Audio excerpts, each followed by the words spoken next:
আমেরিকায় আসার পর ভাবছিলাম বাঙালি রান্নাঘরের মশলাপাতি এখানে পাওয়া যায় কি। চলো আজ তোমাদেরকে সেই কথাই বলি।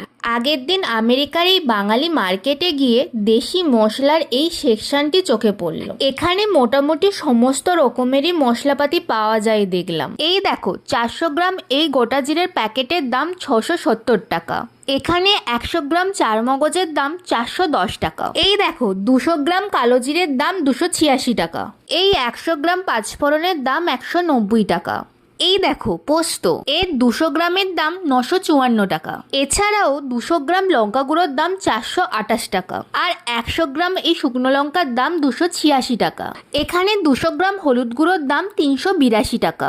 এই যে এই 200 গ্রাম দারচিনির দাম 477 টাকা। তবে 100 গ্রাম এই এলাচের দাম 954 টাকা। আর 100 গ্রাম গোলমরিচের দাম 477 টাকা। যেহেতু এখানকার বেশিরভাগ মশলাপাতি ভারত বা বাংলাদেশ থেকে নিয়ে আসা হয়, সেই অনুযায়ী আমার মনে হয় দাম ঠিকঠাকই আছে। তোমাদের কি মনে হয় এখানকার মশলাপাতির দাম কি খুব বেশি? কমেন্টে জানিও।